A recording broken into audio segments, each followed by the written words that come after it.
इस कहानी का मेन कैरेक्टर एक यंग लड़का है जिसका नाम रेन है। उसे अपनी हीरो टीम से निकाल दिया जाता है सिर्फ इसलिए क्योंकि उसके पास सिर्फ एनिमल्स को कंट्रोल करने की एबिलिटी थी। बीस्ट टेमर्स अलग अलग जानवरों के दिल से कॉन्ट्रैक्ट बनाकर उनकी पावर्स को कमांड करते हैं। वैसे तो बीस्ट टेमर्स डायरेक्ट कॉम्बैट के लिए ज्यादा सूटेड नहीं होते, लेकिन हीरो टीम का हिस्सा होने के नाते रेन हमेशा अपनी सपोर्टिंग रोल में बेस्ट देने की कोशिश करता था और अपने टीममेट्स के साथ ट्रस्ट बिल्ड करना चाहता था। पर अनएक्सपेक्टेडली उसे टीम से बाहर निकाल दिया गया क्योंकि उन्हें लगा वो बिल्कुल यूजलेस है। पहले तो रेन को लगा शायद कोई प्रैंक चल रहा हो, लेकिन एरियोस, आगोस, लिन और मीना के कंटेम्प्ट भरे लुक्स ने सब क्लियर कर दिया। उनके इंसल्टिंग वर्ड सुनकर रेन शॉक हो जाता है जब वो उसे बर्डन कह देते हैं, सिर्फ इसलिए क्योंकि रेन एनिमीज को डैमेज नहीं दे सकता था और अक्सर टीममेट्स के लिए ट्रबल बन जाता था। उसे कभी इमेजिन भी नहीं हुआ था कि सबकी नज़र में वो बस एक यूजलेस इंसान बन चुका है। उसके हाथ कांपने लगते हैं, चेहरा डार्क हो जाता है और वो अपना क्लोक उतारते हुए टीममेट्स की स्कॉर्नफुल लाफ्टर के बीच वहां से चला जाता है। रेन एक जगह बैठकर टूट सा जाता है, अपनी पूरी जर्नी के बारे में सोचता हुआ। मिशंस के दौरान उसे हमेशा जज किया गया क्योंकि वो सिर्फ एक बीस्ट टेमर था जो और कुछ नहीं कर सकता। जब रेन को समझ नहीं आता कि अब क्या करें, तब अचानक कुछ बच्चे उसके इर्द गिर्द आ जाते हैं और हीरो होने के बारे में एक्साइटेड होते हुए उससे सवाल करने लगते हैं। रेन थोड़ा हिचकिचाता है, उसे नहीं पता होता कैसे जवाब दे, लेकिन बच्चे इतने एक्साइटेड होते हैं उसे परफॉर्म करते देखने के लिए कि वो खड़ा हो जाता है और एक ईगल के साथ कॉन्ट्रैक्ट बनाकर उन्हें दिखाता है।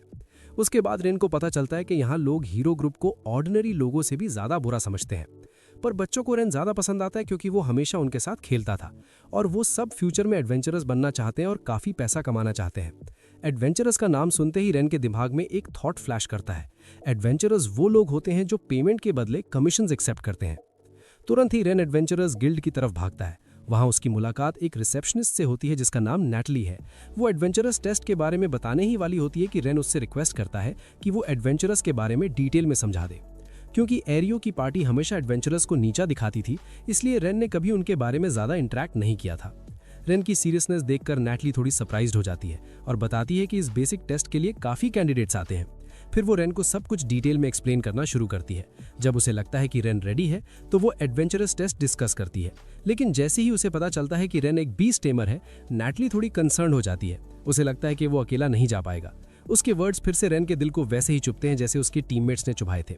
फिर भी रेन खुद को संभाल लेता है और पहले टेस्ट के लिए ट्राई करता है, जिसमें उसे 10 गॉब्लिन्स को डिफीट करना होता है और 20 बंडल्स ऑफ हर्ब्स कलेक्ट करने होते हैं। अपनी बीस्ट टेमर स्किल्स की वजह से वो जल्द ही सब 10 गॉब्लिन्स लोकेट कर लेता है और एफ रैंक मिशन कंप्लीट कर देता है। तभी अचानक दूर से एक स्क्रीम सुनाई देती है। रेन भागकर वहां पहुंचता है और देखता है कि एक लड़की को एक असैसिन टाइगर ने घेर रखा है। उसकी छोटी सी ब्लेड टाइगर के लिए बस स्क्रैच जैसी होती है। जब टाइगर का फोकस रेन पर होता है, वो लड़की को चिल्लाता है कि जल्दी भागो। उस वक्त ना तो आसपास कोई एनिमल होता है जिसे वो टेम कर सके और ना ही कोई पावरफुल वेपन। वो सोच ही रहा होता है कि क्या करे, तब अचानक टाइगर के पीछे से एक लड़की अपीयर होती है। वो डजन्स ऑफ मीटर्स ऊपर जंप करके टाइगर के बैक पर एक जोरदार ब्लो मारती है, जिससे वो बैडली इंजर्ड हो जाता है। एक ही स्ट्राइक में एनिमी को डिफीट करने के बाद वो थोड़ी शाय होकर पलटती है और टाइगर के ऊपर बैठ जाती है। ये पिंक हेड लड़की, जिसमें एक नोबल ऑरा होता है, उसका नाम कनित था। उसे देखकर रेन समझ जाता है कि वो स्पिरिट कैट क्लैन से है। ये क्लैन सबसे पावरफुल क्लैन्स में माना जाता है और स्पिरिट कैट क्लैन तो सबसे रेयर होता है। तभी अचानक लड़की थककर गिर पड़ती है। रेन तुरंत भागकर उसे पकड़ लेता है और सोचता है कि शायद वो इंजर्ड हो गई हो, पर जब वो उसके कान के पास झुककर सुनता है तो उसे पता चलता है कि वो बस भूखी है। इसलिए रेन अपना खाना उसके साथ शेयर करता है। वो उसे खाते हुए देखकर वहीं बैठा रह जाता है, जैसे उसकी आंखों को यकीन ही नहीं हो रहा कि वो रियल है, क्योंकि कहा जाता था कि स्पिरिट कैट क्लैन एक्सटिंक्शन के एज पर है, even among the strongest clans. कनित बताती है कि उसने कई दिनों से कुछ नहीं खाया था। पेट भर जाने के बाद वो अपना इंट्रोडक्शन देना शुरू करती है। रेन भी अपना नाम बताता है, लेकिन कनित उसे तुरंत करेक्ट कर देती है, बोलती है कि उसे सिर्फ नाम से बुलाओ, मिस विस मत कहना। रेन को क्यूरियोसिटी होती है कि वो इस फॉरेस्ट में क्या कर रही है। कनित बताती है कि माउंटेन्स की डीप और शांत लाइफ से बोर होकर वो एडवेंचर पर निकल पड़ी। इसी तरह भड़कते भड़कते उसकी मुलाकात रेन से हो जाती है, जैसे डेस्टिनी ने दोनों को मिलाया हो। और किसी और बात से पहले ही वो उससे बोल देती है कि पहले अपनी लाइफ के बारे में बताओ। रेन खुद भी समझ नहीं पा रहा था कि अपनी स्टोरी सुनाते वक्त उसे इतना कंफर्ट कैसे मिल रहा है, लेकिन फिर भी वो कानित को सब कुछ बता देता है। जैसे ही कानित को पता चलता है कि उसे हीरो ग्रुप से निकाल दिया गया था, वो रेन की तरफ से काफी गुस्सा हो जाती है। रेन को अंदर से बहुत अच्छा लगता है कि कोई तो है जो उसे समझ रहा है। कानित उन लोगों पर काफी अपसेट थी जिन्होंने उसे बाहर निकाला, लेकिन जब उसने देखा कि रेन खुद उस बात को लेकर ज्यादा नहीं सोच रहा, तो वो भी उसे छोड़ देने का डिसाइड कर लेती है। थोड़ा ऑकवर्ड होते हुए भी रेन अचानक उसके सर पर हाथ रखकर थैंक्स कह देता है और सरप्राइजिंगली कानित को ये काफी पसंद आता है। रेन को खुद भी नहीं पता चलता कि उसने रिफ्लेक्स में ऐसा कर दिया, पर जब देखता है कि कानित को कोई प्रॉब्लम नहीं है तो वो भी बात को वहीं छोड़ देता है। तभी कानित सडनली सीरियस हो जाती है और एक इंपॉर्टेंट बात क्लियर करती है। रेन बिल्कुल भी यूजलेस नहीं है, बल्कि वो काफी स्ट्रांग है और उसकी beast taming ability extra ordinary level की है। वो बोलती है कि शायद रेन ने अननोविंगली उसे कमांड कर लिया था, क्योंकि जैसे ही वो उसे मिली उसे एक अजीब सी इलेक्ट्रिसिटी जैसी सेंसेशन फील हुई थी।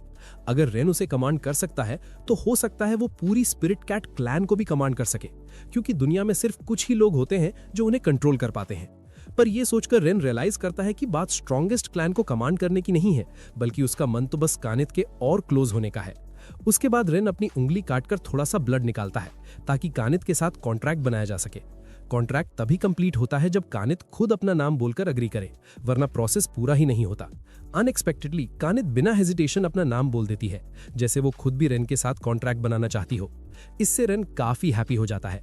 जैसे ही कानित के हाथ पर रेड सर्कुलर पैटर्न अपीयर होता है, कॉन्ट्रैक्ट कंप्लीट हो जाता है। दोनों एक दूसरे से हाथ मिलाते हैं, जैसे वेलकम जेस्चर हो। कौन सोच सकता था कि जो रेन कुछ ही देर पहले अपनी टीम और गोल दोनों खो चुका था, वही अब स्ट्रॉन्गेस्ट क्लैंस में से एक को कमांड कर रहा है, और इतनी क्यूट वाली को भी। पर फायरिन सिटी वापस जाने से पहले उन्हें पहले एडवेंचरर मिशन कंप्लीट करना था। तभी कानित देखती है कि रेन एक रैबिट के साथ टेम्परेरी कॉन्ट्रैक्ट बना लेता है, और वो थोड़ी जेलस हो जाती है।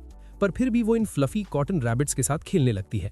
जब रेन और रैबिट्स के साथ कॉन्ट्रैक्ट बनाकर हार्वेस्टिंग करवाता है तो कानित और भी जेलस हो जाती है, जैसे उसे लग रहा हो कि रेन थोड़ा ज्यादा ही बिजी हो रहा है।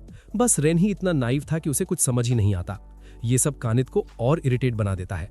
बहुत ही शॉर्ट टाइम में रेन असाइंड मिशन कंप्लीट कर लेता है और टेस्ट पास हो जाता है। इसके बाद नैटली उसे F रैंक एडवेंचरर कार्ड दे देती है, साथ ही साथ उसका रिवॉर्ड भी 50 कॉपर कॉइंस। वो उसे एडवाइस करती है कि जैसे जैसे रैंक बढ़ेगी रिवॉर्ड भी ज्यादा मिलेगा, और क्योंकि रेन ने टेस्ट इतनी जल्दी कंप्लीट किया था, नैटली श्योर थी कि वो जल्दी ही प्रमोट हो जाएगा। पैसा लेने के बाद रेन कानित के पास जाता है और अनाउंस करता है कि अब से वो कमीशंस लेना स्टार्ट करेगा। कानित खुशी खुशी अग्री करती है और फुल सपोर्ट दिखाती है। तभी अचानक एक रूट टाइप का आदमी उनके पास आ जाता है।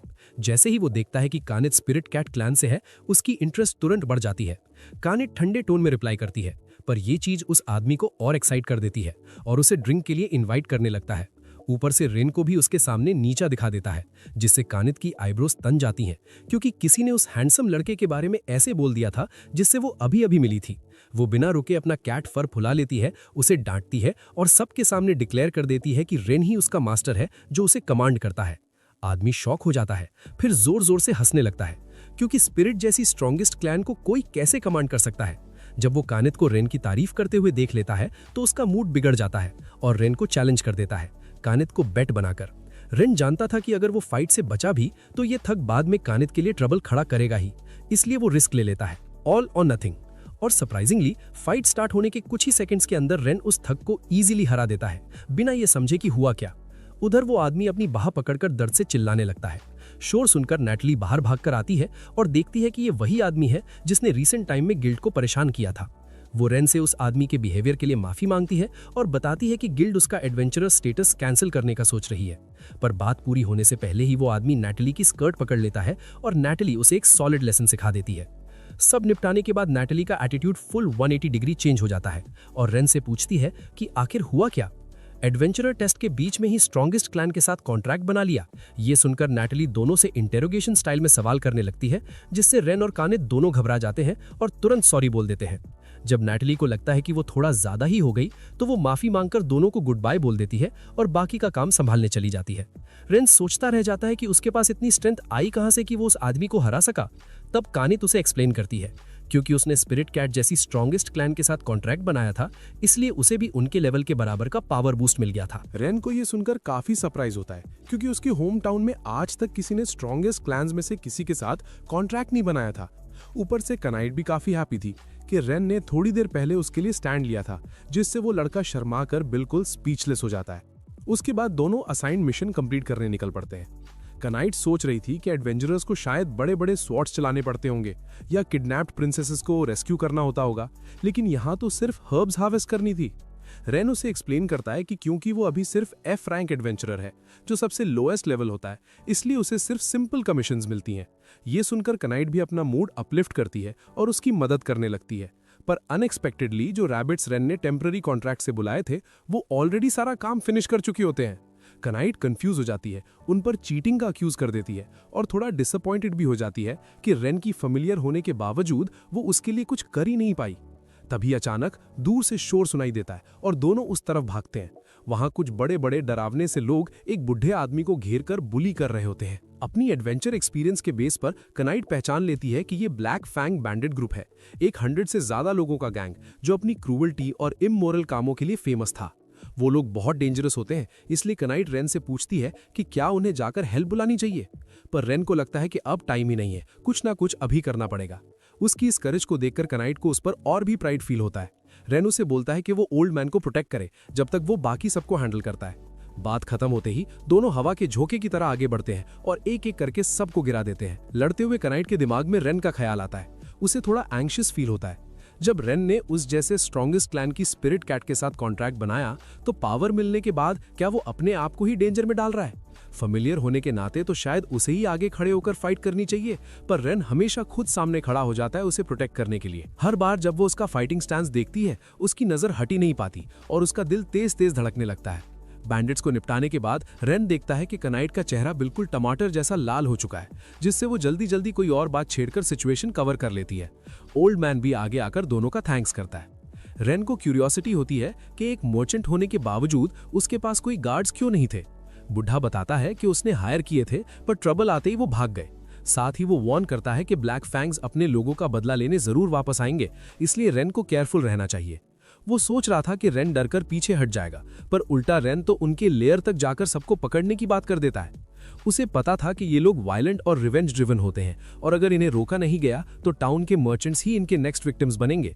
एक छोटी सी स्क्विरल की मदद से रेन उनका हाइड आउट भी लोकेट कर लेता है। इधर कनाइट खुद को लेकर थोड़ा डिसअपॉइंटेड फील करती है। इतनी स्ट्रॉन्ग फेमिलियर होने के बाद भी वो कुछ नहीं कर पाई, पर फिर वो खुद को संभाल लेती है और रेन से उसका नेक्स्ट प्लान पूछती है। रेन बताता है कि वो काउंट बी के साथ टेम्पररी कॉन्ट्रैक्ट बनाने वाला है, क्योंकि उसके पास पैरालाइजिंग वेनम होता है जो गार्ड्स को रोकने में हेल्प करेगा। ये सुनकर कनाइट और भी शॉक हो जाती है, क्योंकि बीस तो इंसेक्ट्स होते हैं, तो रेन उन्हें कैसे कमांड करेगा। इस पर रेन उसे एक्सप्लेन करता है कि अपने होम टाउन में उसने इंसेक्ट टेमिंग की ट्रेनिंग भी ली थी, जो बीस टेमिंग का ही एक ब्रांच होता है। ये सुनकर कनाइट रेन के टैलेंट की और भी एडमायरर बन जाती है। जब भी उसके बारे में कोई नई बात निकलती है वो हमेशा एस्टॉनिशिंग होती है। उसके बाद रेन कनाइट से कहता है कि वो टाउन जाकर रीइंफोर्समेंट्स बुला लाए। ये सुनकर कनाइट फिर से सरप्राइज हो जाती है, क्योंकि पहली बार उसे कोई ऐसा काम मिला था जिसमें वो ट्रूली सपोर्ट कर सकती हो। फिर भी वो ऑप्टिमिस्टिक होकर अग्री कर लेती है और नाइट स्क्वाड्रन को बुलाने निकल पड़ती है। ये स्टेट रन ग्रुप होता है जो सिटीज और टाउन्स को प्रोटेक्ट करता है। जैसे ही कनाइट निकलती है, काउंट 20 पूरी तरह असेंबल हो जाते हैं और रेन उन पर टेम्परेरी कॉन्ट्रैक्ट यूज करना स्टार्ट कर देता है। उधर लिन और मीना का ग्रुप बैंडिट से बचने के लिए जान लगाकर भाग रहा था। वो लॉस्ट फॉरेस्ट कॉन्कर करने से पहले थोड़ा पैसा कमाना चाहते थे, इसलिए उन्होंने एक कमीशन लिया था जो फेल नहीं हो सकता था। अगर पहले पता होता कि सब इतना मैसी हो जाएगा तो वो एरियोस और एगस से मिलने ही चले जाते, वो ज्यादा सेफ होता। गुस्से में लिन उस बीस टेमर को ब्लेम करती है जो उनके साथ था और सबसे पहले भाग गया। उसने पहले ही बोला था कि वो सिर्फ बीस टेमर है, इसलिए कॉम्बैट के लिए सूटेबल नहीं है। इसी बात पर लिन रेन का नाम लेती है, कहती है कि चाहे वो यूजलेस ही क्यों ना हो, पर फ्रंट लाइन पर लड़ना तो जानता था और एक साथ कई एनिमल्स को टेम भी कर लेता था। ये सुनकर वो बीस टेमर शॉक हो जाता है, क्योंकि नॉर्मली उन जैसे लोग एक टाइम पर 2 भी टेम नहीं कर पाते, 10 तो दूर की बात है। अगर ज्यादा को कमांड करो तो नर्व्स ही फ्राई हो जाती हैं। फिर भी लिन थोड़ा डाउट करती है, क्योंकि उसने खुद रेन को देखा था जो डजन्स ऑफ एनिमल्स को बिल्कुल काम फेस के साथ कमांड कर रहा था। आखिर में लिन डिसाइड करती है कि इस फेल्ड मिशन का ब्लेम उस बीस टेमर पर ही डाल दिया जाए, ताकि हीरो टीम की रेपुटेशन सेफ रहे। वो उसे थ्रेटन करती है, जिससे वो डरकर भाग जाता है, भले ही उसे खुद भी पूरी तरह यकीन ना हो। मीना को भी लगता है कि उस आदमी की बातें काफी हद तक रेन जैसी ही साउंड कर रही थी। पर लिन अभी भी ये मानने को तैयार नहीं थी कि रेन कोई एक्स्ट्रॉर्डिनरी एबिलिटी वाला बंदा हो सकता है। उधर काउंट 20 के वेनम से बैंडिट्स पूरी तरह पैरालाइज हो चुके थे और कनित भी बिल्कुल टाइम पर लोगों को ले आई थी। लेकिन ये नाइट स्क्वाड्रन नहीं, बल्कि उस जैसे नॉर्मल एडवेंचरर्स ही थे। सब लोग शॉक में थे कि रेन ने पूरे ब्लैक फैंग गैंग को चैलेंज कर दिया। सब कुछ स्मूथ चल रहा था, तभी अचानक गेट के पीछे से एक जबरदस्त रोर सुनाई देता है। वहां से निकलता है डीमन लिजर्ड किंग, एक रैंक सी लेवल का मॉन्स्टर, जिसे बैंडिट्स ने पहले से ही इस मोमेंट के लिए टेम करके रखा था। लिजर्ड किंग बर्जर्क हो जाता है, अपनी टेल से सबको इधर उधर उछाल देता है। रेन हवा में जंप करता है और सीधा उस पर पंच जमा देता है। तुरंत कनित भी फॉलो अप करते हुए उसके जबड़े पर एक पावरफुल ब्लो मार देती है। रेन सबको बाहर इवैक्यूएट करने को बोलता है और खुद कनित के साथ अंदर रुककर फाइट करता है। ऐसे मोमेंट्स उसे याद दिला देते हैं जब वो एरियस के ग्रुप में था, जहां लोग सोचते थे कि वो कुछ नहीं कर सकता, पर अब वो डिफरेंट था। और सबसे बड़ी बात, उसके साथ कनित थी। बाहर खड़े लोग टेंशन में दोनों की सेफ्टी के लिए प्रे कर रहे होते हैं, और थोड़ी देर बाद जब दोनों सही सलामत सबके सामने खड़े होते हैं तो सबको रिलीफ मिलता है। इस सिचुएशन में लगता है जैसे रेन को फाइनली रिकग्निशन मिल रही हो, उस हीरो टीम से निकाले जाने के बाद जहां उसे यूजलेस कहा गया था। और सबसे ऊपर सिर्फ कनित के साथ होना ही उसे फील कराता है जैसे वो कुछ भी कर सकता हो। सच ही तो है, जब लाइफ में गर्ल आ जाती है तो सब कुछ थोड़ा डिफरेंट लगने लगता है। काफी दिन आउटडोर में सोने के बाद वो दोनों फाइनली एक रूम रेंट करते हैं। कनित उस सॉफ्ट बेड से काफी प्लीज्ड होती है, पर रेन तब शॉक हो जाता है जब स्टाफ उन्हें एक ही रूम शेयर करने भेज देता है। रेन शुरू से ही अलग अलग रूम्स लेना चाहता था, ना कि एक ही रूम में 2 बेड्स के साथ इस कैट गर्ल के साथ रहना। वो तो इतना सीरियस हो जाता है कि बाहर सोने की ऑफर तक कर देता है, जिसे कनित सरप्राइज हो जाती है। वो उसे खींचकर वापस लाती है क्योंकि रूम ऑलरेडी पूरे वीक के लिए बुक हो चुका होता है। रेन उसे एक्सप्लेन करता है कि लड़के लड़की एक ही रूम में नहीं सोते। पहले तो कनित डिनाई कर देती है, कहती है उसे कोई प्रॉब्लम नहीं है रेन के साथ रूम शेयर करने में, पर फिर थोड़ा ब्लश करते हुए ऑकवर्डली बोलती है कि बस वो कोई इनअप्रोप्रिएट काम ना करे तो सब ठीक है। इस पर रेन एक फुल लेक्चर दे देता है, लाइफ प्रिंसिपल्स, ट्रस्ट इश्यूज, और ये तक बोल देता है कि किसी पर भी अंधा भरोसा नहीं करना चाहिए, खुद पर भी नहीं, क्योंकि अभी अभी मिले हैं और एक दूसरे को जानते तक नहीं। ये सुनकर कनित बोलती है कि वो सब पर ट्रस्ट नहीं करती, पर रेन अलग है। उसने जब से उसे मिला है तब से उसे अपना टीममेट मान लिया है। उसकी बात सुनकर रेन थोड़ा शाय हो जाता है, हल्का सा स्माइल करता है और मान जाता है कि वो बाहर नहीं सोएगा। रात को जब रेन गहरी नींद में होता है तब पास ही एक बिल्ली सी लड़की उसे चुपचाप देख रही होती है। अपने दिल में वो सोचती है कि रेन शायद वाकई एक अच्छा इंसान है। पहले उससे मिलने वाले लोग अक्सर बुरे इंटेंशंस के साथ आते थे, कोई पैसा चाहता था, कोई फेम। क्योंकि कनित एक रेयर स्पिरिट कैट थी, लोग उसे पकड़ने की कोशिश करते रहते थे, पर रेन अलग था। वो सिर्फ उसकी एग्जिस्टेंस पर सरप्राइज हुआ था, उसके पीछे कोई अल्टीरियर मोटिव नहीं था। उसने उसे सिर्फ काइंडनेस की वजह से बचाया था। नॉर्मल तरीके से बात की, एक लड़की की तरह ट्रीट किया, और इसी बात ने कनित को काफी हैप्पी कर दिया। वो रेन का दिल का दर्द भी जानती थी, टीम से निकाले जाने का, और चाहे बाहर से वो मूव ऑन करता हुआ दिखे, पर उसे लगता था कि कहीं ना कहीं वो अभी भी उसके अंदर चुभता है। 1 हफ्ता बीत चुका था, दोनों ने काफी कमीशन सक्सेसफुली कंप्लीट कर लिए थे, और रेन ई रैंक एडवेंचरर बन चुका था। आज नेटली ने उन्हें स्टेन ब्रिज के पास एक डेंजरस गेटकीपर के बारे में बताया। ये कोई थग था जो ब्रिज क्रॉस करने वालों से जबरदस्ती फाइट करता रहता था। अभी तक कोई मरा तो नहीं था, पर लोगों ने उस रास्ते का यूज करना काफी कम कर दिया था। इसलिए नेटली ने रेन को इस कमीशन के लिए टेम्प्ट किया। इसका कोई रैंक लिमिट नहीं था, और ऊपर से रिवॉर्ड था 5 गोल्ड कॉइन्स। ये सुनते ही रेन बिना सोचे समझे एक्सेप्ट कर लेता है। उसके बाद दोनों स्टेन ब्रिज की तरफ निकल पड़ते हैं। ये सेंट्रल कॉन्टिनेंट के होराइजन सिटी से साउथ कॉन्टिनेंट जाने का एक लौता रास्ता था। कनित यहाँ के ब्यूटीफुल सीनरी से काफी फैसिनेटेड थी, और क्यूरियस भी थी कि ये गेटकीपर आखिर किस टाइप का बंदा होगा। रेन खुद भी सोच रहा था, अगर डेथ्स नहीं हुई हैं तो नॉर्मली विक्टिम्स के स्टेटमेंट्स मिलने चाहिए थे, पर जिन लोगों को मारा गया वो सब चुप रहे। इसलिए गेटकीपर की रियल आइडेंटिटी अनक्लियर थी, और रेन खुद को बार बार याद दिला रहा था कि केयरलेस नहीं बनना है। तभी कनित को स्काई में कुछ उड़ता हुआ दिखता है। ध्यान से देखते ही पता चलता है एक रेयर ड्रैगन क्लैन का मेंबर, और ऊपर से एक क्यूट सी ड्रैगन गर्ल। वो ड्रैगन क्लैन की थी, नाम था तानिया। जब उसे गेटकीपर कहा गया तो वो थोड़ी अनॉयड हो जाती है, एक प्रॉपर नोबल टाइप एटीट्यूड के साथ। तानिया कॉन्फिडेंट थी क्योंकि उसे बचपन से स्पेशल ट्रेनिंग दी गई थी। ड्रैगन क्लैन में 15 ईयर्स की एज में ही एडवेंचर्स पर भेज दिया जाता है ताकि वो ट्रू स्ट्रॉन्ग ड्रैगन्स बन सके। तानिया को स्ट्रॉन्ग ओपोनेंट्स चाहिए थे फाइट करने के लिए, और उसके सामने अब एक टॉप टियर एडवेंचरर और एक स्पिरिट क्लैन मेंबर खड़े थे जो उसे काफी इंटरेस्टिंग लगे। कनित को सेंस हो जाता है कि यहाँ शायद बिना लड़े बात नहीं बनने वाली है। लग रहा था जैसे अब उन्हें स्ट्रॉन्गेस्ट क्लैन के एक ड्रैगन से फाइट करनी पड़ेगी। कनित ने रेन को रीअश्योर किया कि वो फुल पावर के साथ लड़े, क्योंकि वो खुद भी एक टॉप टियर क्लैन से थी। दोनों ने एक दूसरे को देखा और साइलेंटली अग्री कर लिया, तानिया से फाइट होगी। शुरुआत होते ही तानिया ने फर्स्ट मूव लिया और सीधा चार्ज करके रेन को हवा में उड़ा दिया। फिर उसने कनित पर अपनी फायर ब्रेथ छोड़ दी। अनएक्सपेक्टेडली कनित टाइम पर डॉज नहीं कर पाई, और उसकी प्यारी सी कैट टेल, जिसका उसे सबसे ज्यादा प्राइड था, जल जाती है। अब तो कनित सच में एंग्री हो चुकी थी। उसकी आंखों में एक अलग ही स्पार्क आ जाता है, और वो तानिया को लेसन सिखाने के मूड में आ जाती है। दोनों सीधे एक दूसरे पर टूट पड़ती हैं, और रेन साइड से देखकर शॉक हो जाता है। दोनों की स्ट्रेंथ ऑलमोस्ट इक्वल थी। रेन भी तुरंत आगे बढ़कर कनित को सपोर्ट करता है, लेकिन तानिया उस मूव को ब्लॉक कर लेती है और दोनों को पकड़कर घुमा देती है जैसे क्रिकेट बॉल्स हो। फिर वो अपना फिनिशिंग अटैक लॉन्च करती है मैक्सिमम फ्लेम्स के साथ। बिल्कुल लास्ट सेकंड पर रेन और कनित कोऑर्डिनेट करते हैं, लैंड करते हैं और उस मैसिव फायर से बच जाते हैं। ड्रैगन क्लैन से फाइट करने के बाद रेन को समझ आ जाता है कि ये लड़की स्ट्रॉन्गेस्ट क्लैंस में से क्यों है। अब वो अपनी असली बीस्ट टेमर स्टाइल में आता है और कनित को बोलता है कि वो थोड़ी देर तानिया को बिजी रखे। ओबीडियंट कैट तुरंत काम पर लग जाती है, तानिया पर टाइगर स्टाइल पंचेस बरसाने लगती है। उधर रेन अपना फोकस फुल शार्प करता है और बैटल के दौरान किसी एनिमल की प्रेजेंस याद करता है। फिर वो एक ईगल के साथ टेम्पररी कॉन्ट्रैक्ट बनाता है और उसकी स्पीशीज को बुलाने लगता है। कुछ ही सेकंड्स में रेन कनित के पास वापस आता है, ईगल्स के एक पूरे स्वॉर्म के साथ। वो सब ऊपर से तानिया पर टूट पड़ते हैं और बीच बीच में पैक करने लगते हैं। डैमेज ज्यादा नहीं होता, पर अचानक तानिया हिल भी नहीं पाती, क्योंकि ये पीटर बर्ड स्पीशीज थी, ब्राइट कलर्स वाले, जो पॉइजन का साइन होते हैं। इतना वेनम मिलते ही इवन ड्रैगन क्लैन का मेंबर भी कुछ टाइम के लिए पैरालाइज हो सकता था। अनएक्सपेक्टेडली तानिया इतनी जल्दी डिफीट एक्सेप्ट कर लेती है, जिससे रेन और कनित दोनों सरप्राइज हो जाते हैं। कनित तो इतनी खुश हो जाती है कि सीधा रेन को जोर से हक कर लेती है। रेन थोड़ा ऑकवर्ड होते हुए तानिया के पास जाता है और कैजुअली बोलता है कि वो उनके साथ चलना चाहेगी क्या। तानिया स्नॉट करती है, सोचती है ये दोनों उसे बेचने का प्लान बना रहे होंगे, पर रेन के लिए बात सिंपल थी, उसे बस नॉर्मल तरीके से बात करनी थी। तानिया जिद्दी टोन में बोलती है कि उसे इंटरेस्ट नहीं है, पर रेन गुस्सा होने के बजाय उससे एक सॉफ्ट सा स्माइल देता है और वही मोमेंट तानिया के दिल को हिट कर देता है। वो थोड़ा ब्लश कर जाती है, तभी उसे साइड से एक ठंडी सी वाइब फील होती है। कनित घूर रही होती है।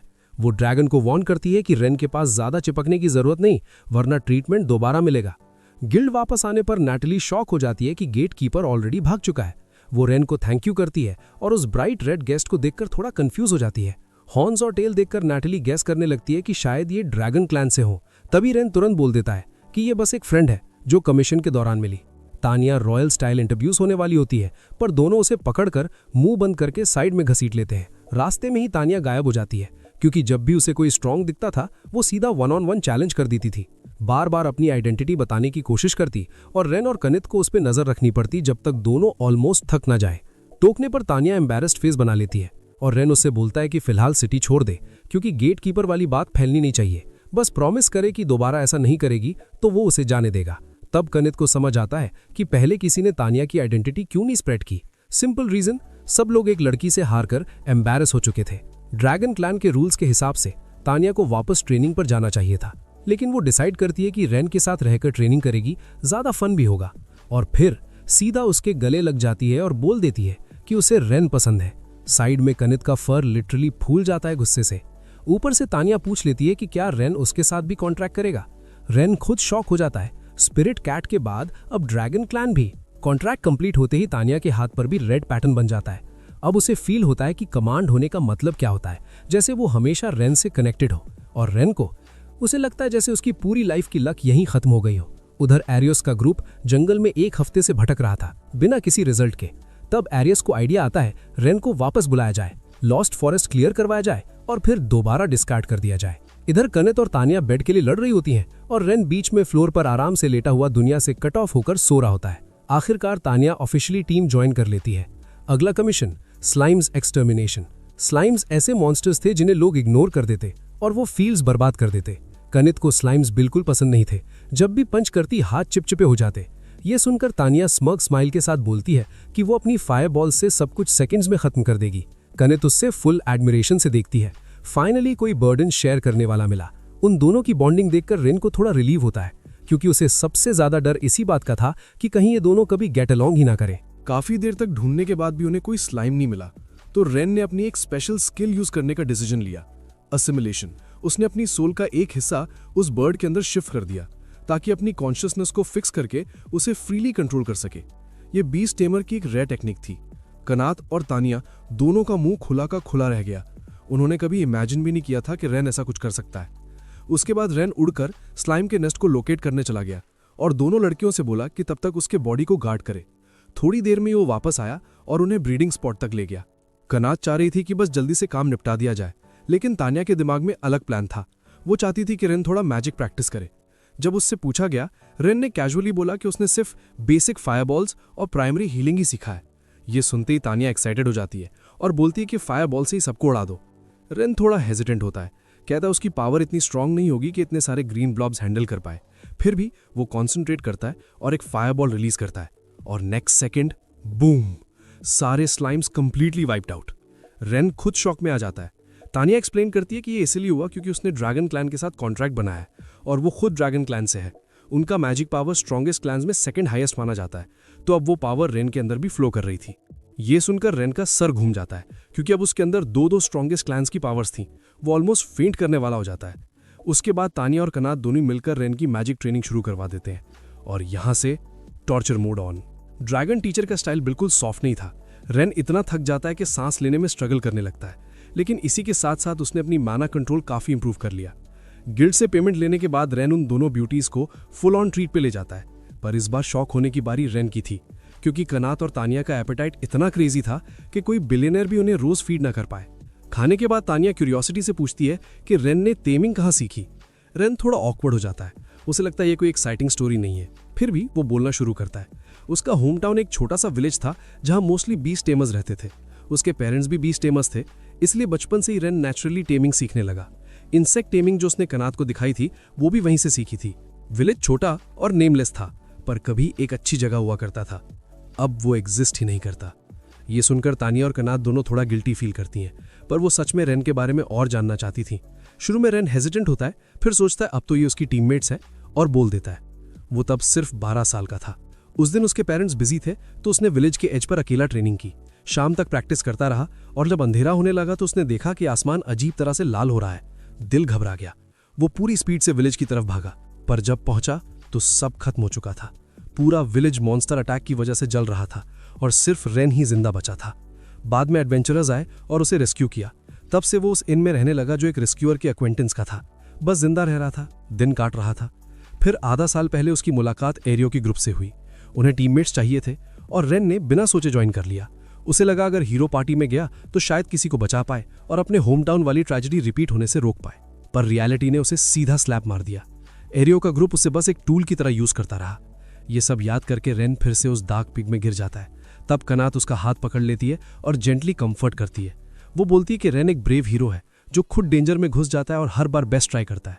दोनों लड़कियां समझ चुकी थी कि रेन क्यों स्ट्रांग बनना चाहता है, क्योंकि वो किसी और को अपनी तरह सफर नहीं करते देखना चाहता। इसलिए वो उसे अश्योर करती हैं कि वो पैथेटिक बिल्कुल नहीं है। इवन तानिया, जो थोड़ी देर पहले उससे डांट नहीं थी, अब कह देती है कि वो उसे अपना मास्टर मानकर प्राउड फील करती है। अगला दिन, नया कमीशन, ऑक्स को सब्जुगेट करना। ई रैंक मिशन, गॉब्लिन्स जैसा ही, बस थोड़े स्मार्टर, क्योंकि वेपन्स यूज करना जानते थे। रेन बार बार वार्न करता है कि अंडर एस्टिमेट मत करना, लेकिन नोबल तानिया फुल कॉन्फिडेंस में होती है। कहती है ऑक्स उसका कुछ नहीं बिगाड़ सकते। और तभी बैटल के बीच में ही एक ऑक ऑलमोस्ट उसे 2 बार पकड़ लेता है। लकीली रेन और तानिया टाइम पर आ जाते हैं और उसे बचा लेते हैं, लेकिन रेन को थोड़ी इंजरी लग जाती है। हीलिंग जानता था तो सीरियस नहीं हुआ, पर तानिया का फेस पूरा गिल्ट और वरी से भर जाता है। खुद को ब्लेम करती है। लूट कलेक्ट करके गिल्ड वापस जाते हैं, पर बाहर निकलते ही रेन देखता है कि कनात थोड़ी डाउन लग रही है। पूछने पर पता चलता है तानिया अकेली चली गई है। वो ब्रिज पर खड़ी होती है जब एक छोटी सी लड़की उससे पूछती है कि आज क्या एक्सटर्मिनेट किया। फिर वरी टोन में बोलती है कि कहीं चोट तो नहीं लगी, और अगर लगी हो तो बताना चाहिए। ये सुनकर तानिया का मूड थोड़ा लाइट होता है, और उसे याद आता है कि रेन भी फाइट के बाद उसके बारे में कंसर्न दिखा रहा था, पर उसने इग्नोर किया अपने क्लैन प्राइड में। इसी गिल्ट के साथ वो खड़ी होती है, तभी रेन सामने आ जाता है। वो पूरा फ्लस्टर हो जाती है और फिर झुककर माफी मांग लेती है। आंखों में आंसू भरने ही वाले होते हैं, तब रेन उसके सर पर हाथ रखकर स्माइल करता है और बोलता है कि कनात भी उसके लिए वरी कर रही थी। इन वापस जाकर तानिया रियलाइज करती है रेन गुस्सा नहीं था, बल्कि बस ये डर रहा था कि कहीं उसे कुछ हो ना गया हो। ऊपर से उसने अपना बेड भी उसे दे दिया। उस मोमेंट पर तानिया के दिमाग से रेन का चेहरा जा ही नहीं रहा था, और वो खुद से ही डिसाइड करती है अब थोड़ा संभलना पड़ेगा। अगले दिन वो फिर से एक मिशन पर निकलते हैं। तानिया बोलती है कि अब उन्हें अपना इक्विपमेंट अपग्रेड कर लेना चाहिए। आखिर वो दोनों स्ट्रॉन्गेस्ट क्लैन से जो हैं, उनके लिए कोई इशू नहीं। पर यही रेन थोड़ा डिफरेंट केस था। वो एक नॉर्मल ह्यूमन था, इसलिए उसके लिए चीजें उतनी सिंपल नहीं थी। सब मजाक मस्ती कर ही रहे थे कि अचानक रेन फ्रीज हो जाता है, क्योंकि बिल्कुल सामने एरियो का ग्रुप खड़ा होता है। वो कैजुअली चल रहे होते हैं और उनसे टकरा जाते हैं। सिर्फ उनके चेहरे देखते ही रेन का मूड ऑफ हो जाता है, तो वो कनित और तानिया को लेकर क्वाइटली दूसरी तरफ मुड़ने लगता है। पर एरियो इतना थिक स्किन्ड होता है कि वो उसे बुला लेता है और फेक फ्रेंडली टोन में पूछता है कि इतना ठंडा क्यों बन रहा है। फिर पास का रोना शुरू करता है। बोलता है कि उन्हें काफी रिग्रेट हुआ, पुरानी टीममेट वाली बातें याद दिलाता है। अपने मास्टर को ऐसे बुली होते देख कनित और तानिया आगे बढ़ जाती हैं, फुल कूल ऑरा के साथ, जैसे शील्ड बनकर खड़ी हो गई हो। पूरा ग्रुप शॉक हो जाता है जब उन्हें पता चलता है कि रेन के साथ स्ट्रॉन्गेस्ट क्लैंस की 2 मेंबर्स हैं, और सबसे ज्यादा हैरान ये देखकर कि रेन उन्हें कमांड भी कर रहा है। उसके बाद वो फिर से रेन को इनवाइट करते हैं लॉस्ट फॉरेस्ट कॉन्कर करने के लिए, बोलते हैं कि रेन सब एनिमल्स कंट्रोल करता है, तो जंगल एक्सप्लोर करना हो या लगेज उठवाना सब पाम टर्न की तरह इजी हो जाएगा। ये सुनते ही रेन का गुस्सा और भड़क जाता है। जिस टीम ने उसे निकाल दिया था, आज वही उसे अपना बर्डन उठाने को कह रही थी, और उनकी टोन इतनी अपॉर्चुनिस्टिक थी कि रेन का मन करता है उन्हें 2-3 पंच मार दे। इसलिए वो बिना हेजिटेट किए सीधा रिफ्यूज कर देता है और दोनों लड़कियों को लेकर चल पड़ता है। तब मीना उससे पीछे से बुला लेती है। वो सेव द वर्ल्ड वाली इमोशनल स्टोरी सुनाती है। बोलती है कि जंगल के अंदर डीमन लॉर्ड को हराने के लिए एक स्पेशल शील्ड छुपी है। अगर वो शील्ड नहीं मिला तो डीमन लॉर्ड को रोकना इम्पॉसिबल होगा और मॉन्स्टर्स पूरी दुनिया में फैल जाएंगे। पावरफुल लोग तो लड़ सकते हैं, पर नॉर्मल लोग नहीं। ये बात रेन के दिल पर लग जाती है। उसके दिमाग में अपना जला हुआ विलेज फ्लैश हो जाता है। वो लाल आसमान, जलती हुई घर बार, उसकी काइंडनेस उसे फिर से हरा देती है और वो एरियो के ग्रुप के साथ चलने के लिए मान जाता है। पर वेलकम तो दूर, वो लोग उसे नीचा दिखाते हैं, जैसे सोच रहे हो कि वो इन 2 ब्यूटीफुल गर्ल्स को भी मैनिपुलेट कर लेंगे। कनित और तानिया क्लियरली हैप्पी नहीं होती, पर क्योंकि उनके मास्टर ने डिसाइड कर लिया था, वो चुप रहती हैं। हाँ, लेकिन एक वार्निंग के साथ। दोनों बोल देती हैं कि ग्रुप को रेन से प्रॉपरली माफी मांगनी पड़ेगी, चाहे घुटनों पर बैठकर सर झुकाना पड़े।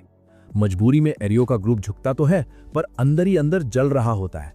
एरियो गुस्से में चिल्लाता है। पूरा ग्रुप अपने आप को बिल्कुल सही मानता है। फिर एरियो आगे बढ़ता है, रेन का कॉलर पकड़ता है और चिल्लाता है कि उससे अपने पेट्स को ट्रेन करना नहीं आता। बस यहीं रेन का फ्यूज उड़ जाता है। कनित और तानिया को पेट्स बोलना उसके लिए अनएक्सेप्टेबल था। वो सीधा पंच मार के एरियो को गिरा देता है। रेन की आंखें थोड़ी डार्क हो जाती हैं। वो कोल्ड वॉइस में वार्न करता है कि अगर उन्होंने उसके टीममेट्स को टच किया तो रिजल्ट बुरा होगा। गिरते पड़ते एरियो खड़ा होता है और रेन को डुएल के लिए प्रवोक करता है। डिसाइड होता है कनित और तानिया बाकी मेंबर संभालेंगी और रेन खुद एरियो से लड़ेगा। फर्स्ट मैच होता है अगीस वर्सेस कनित। कनित ऑलरेडी बॉइलिंग होती है। रेन के लिए माफी बुलवानी ही थी उसे। वो स्टॉर्म की तरह चार्ज करती है। अगीस मुश्किल से ब्लॉक कर पाता है। अगीस अपनी फायर ब्लेड टेक्निक लॉन्च करता है। लगता है कनित के लिए हैवी पड़ेगा, पर नेक्स्ट सेकंड कनित एक किक मारती है। अगीस फ्रीज हो जाता है। वो बोलती है कि लगता है वो अपनी फुल स्ट्रेंथ यूज कर चुका है, इसलिए अब वो सिर्फ हाफ पावर से फाइट करेगी। अगीस का फेस ब्लैंक हो जाता है।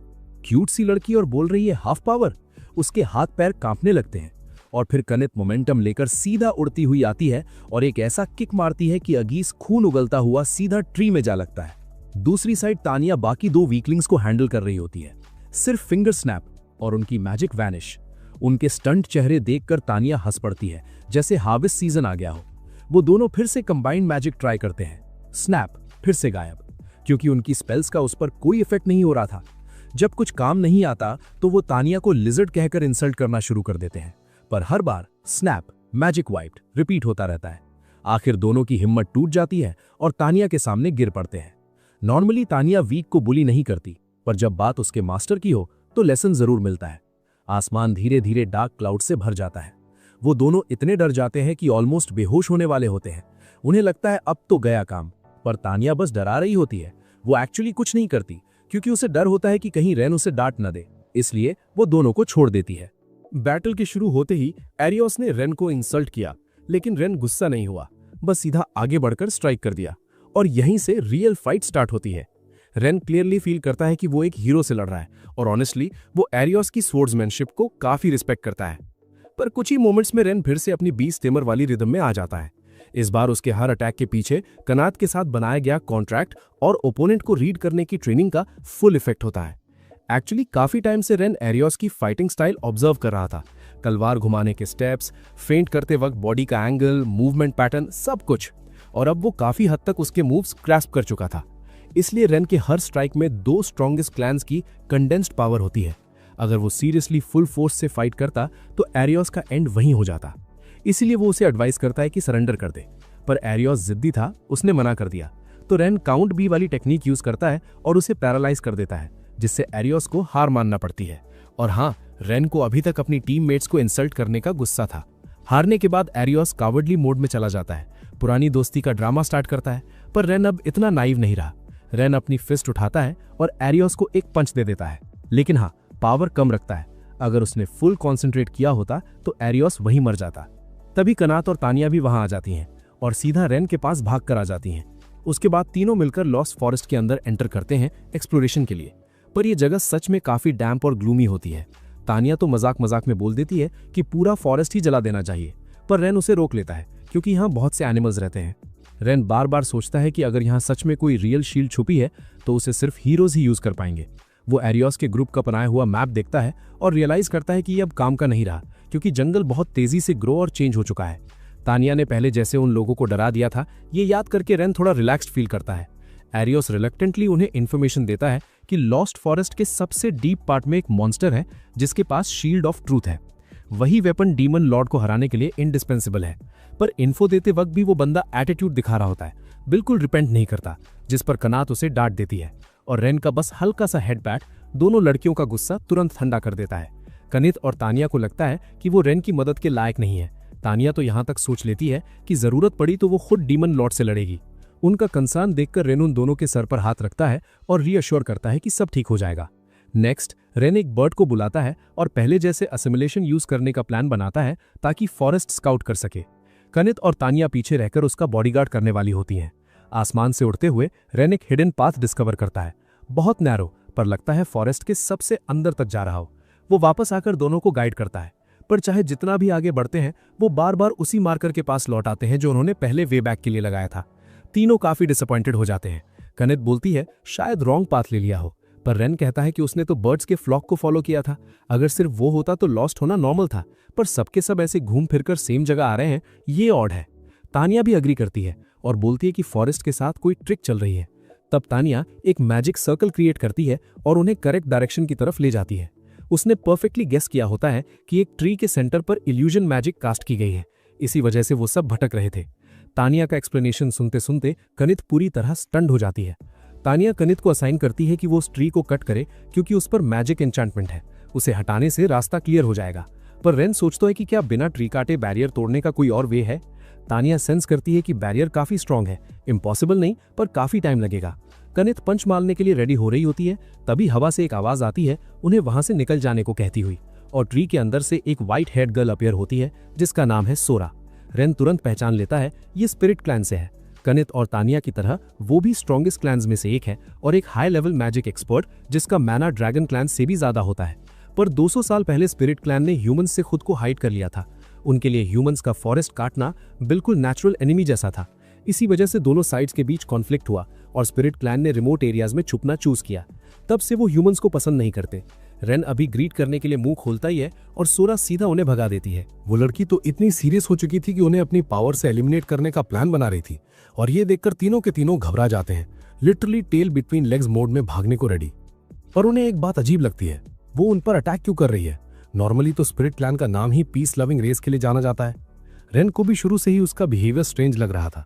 उसे लगता है शायद वजह वो बैरियर है जिसके पास वो लोग आ गए थे। फिर रेन एक और चीज सोचता है, अगर स्पिरिट क्लैन ह्यूमन से इतनी नफरत करता है तो क्या वो मॉन्स्टर्स के साथ कोऑपरेट करेगा। ये थॉट उसके दिमाग में घूम ही रहा होता है, तब तक टानिया डिसाइड कर लेती है कि आगे बढ़ना ही होगा। वो बोलेगी कि वो उस छोटी लड़की की मैजिक सप्रेस करेगी। इस बीच कनट ट्री काट देगी, और जब तक टानिया उस लड़की को एक्चुअली डिफीट न करे तब तक सब रेन की विश के अकॉर्डिंग ही होगा। लेकिन यहीं पर रेन फिर से वही सॉफ्ट हार्टेड मोड में आ जाता है। वो अभी भी उस लड़की से बात करना चाहता है।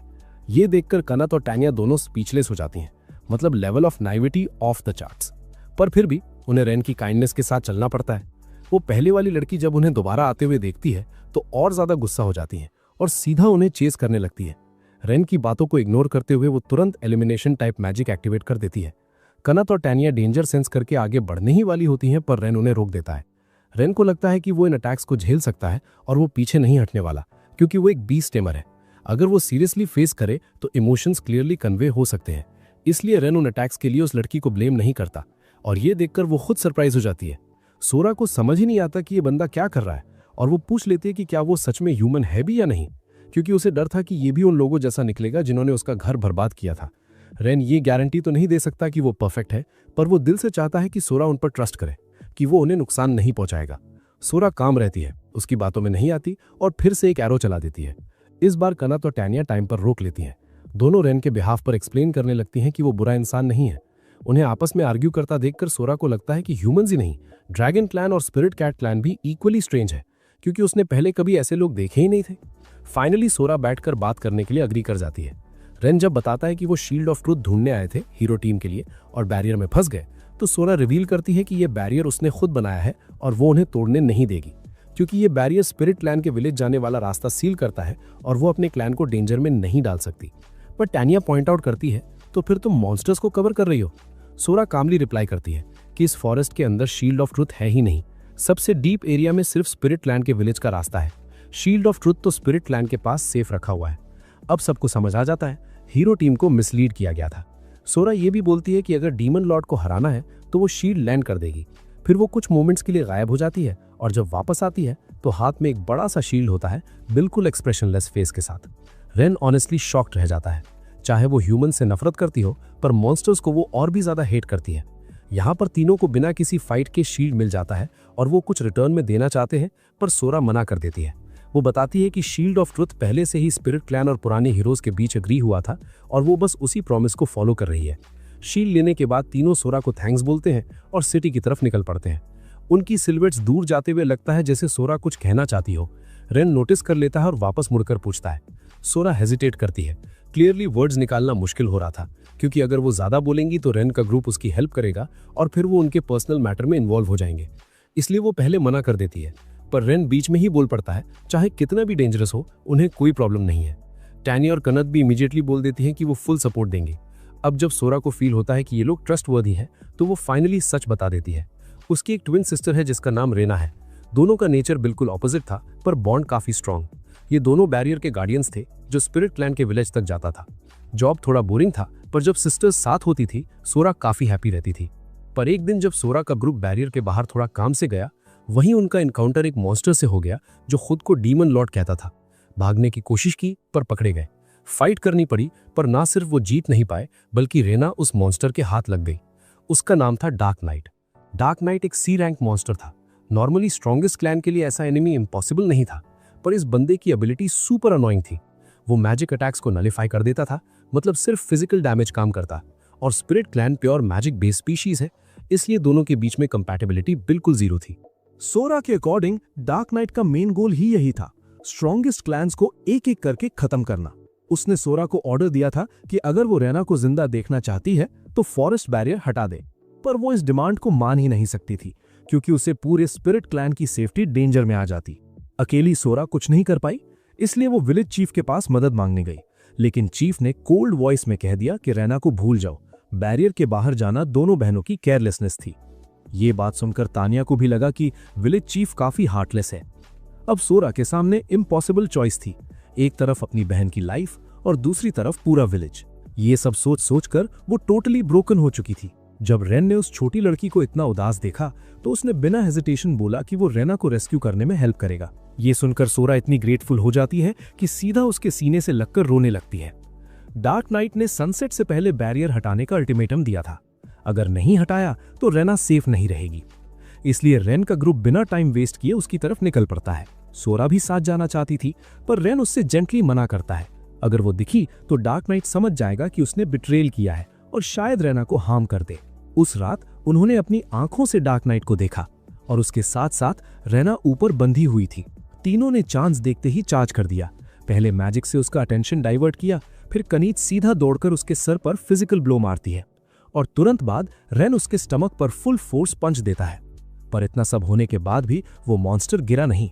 डार्क नाइट ने रेन को हीरो समझ लिया और उसे पता चल गया कि सोरा ने इनसे हेल्प मांगी थी। ये बात उसे और गुस्सा दिला देती है। उसे लगा उसे बिट्रे किया गया है। वो तुरंत रेना को एलिमिनेट करने चाहता है, लेकिन जस्ट इन टाइम तानिया अपनी ड्रैगन विंग से अटैक ब्लॉक कर लेती है।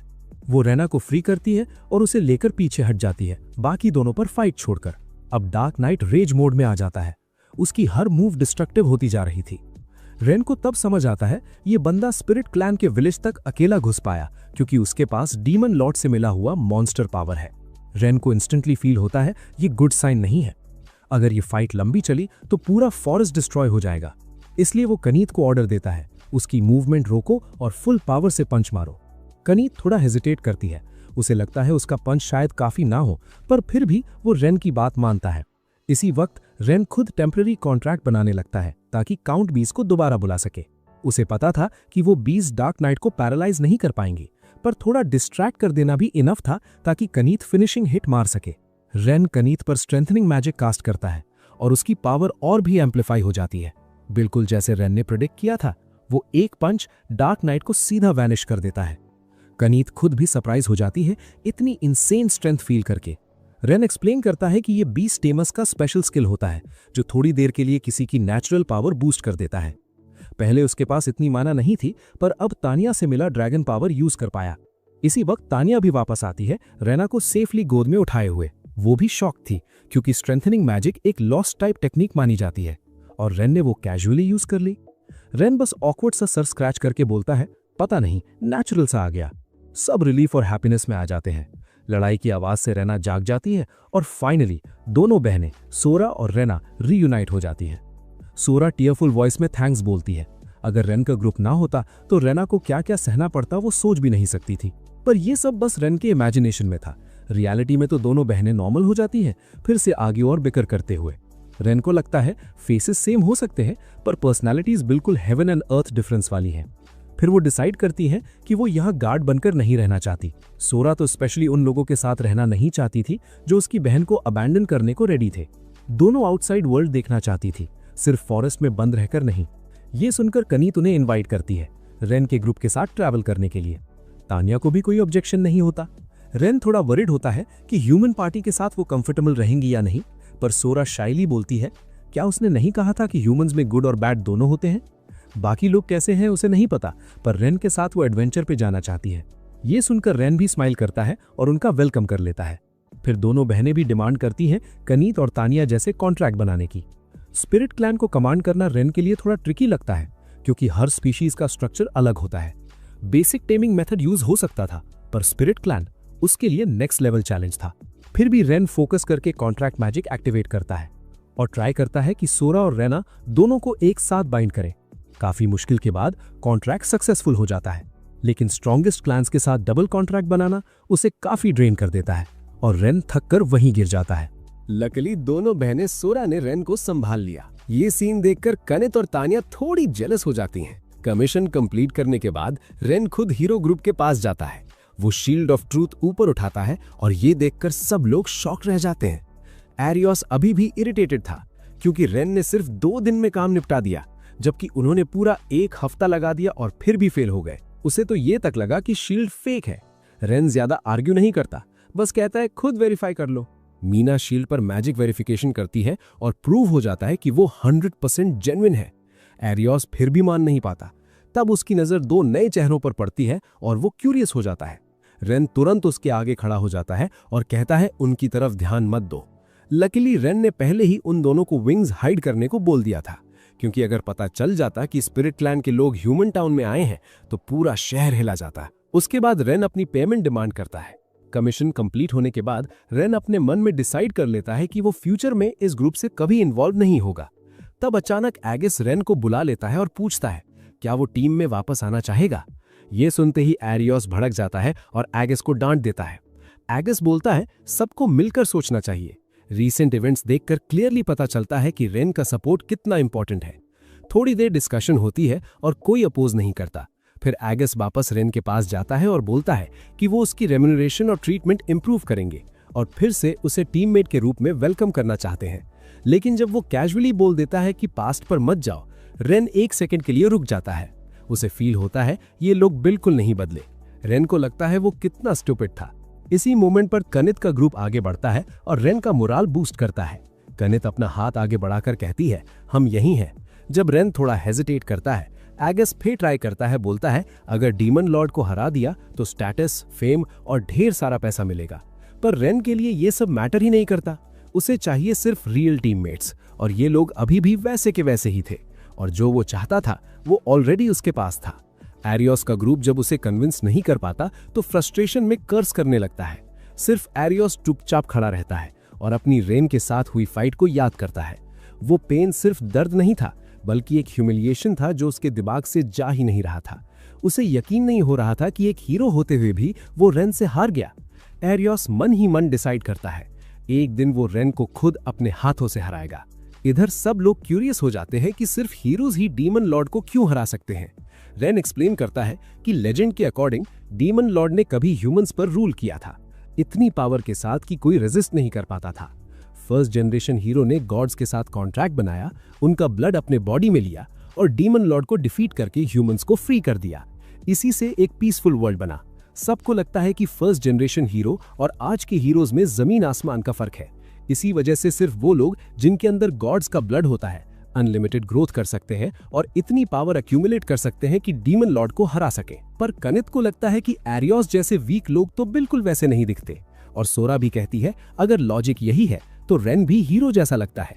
3 स्ट्रॉन्गेस्ट क्लैंस के साथ कॉन्ट्रैक्ट और तीनों की एबिलिटीज अब्सॉर्ब करना, ये तो नॉर्मल ह्यूमन लिमिट्स तोड़ने जैसा है, ऑलमोस्ट हीरो बनने जैसा है ना। कनित भी फील करती है अगर रेन और स्ट्रॉन्गेस्ट क्लैंस के साथ कॉन्ट्रैक्ट करता गया और पावर बढ़ती गई तो शायद एक दिन वो डीमन लॉर्ड को भी हरा सके। ये सब सुनकर रेन थोड़ा कंफ्यूज हो जाता है। सच तो ये था जब वो हीरो टीम में था तब यही उसका गोल हुआ करता था, पर जब उसे निकाल दिया गया तो वो ड्रीम कहीं खो गया।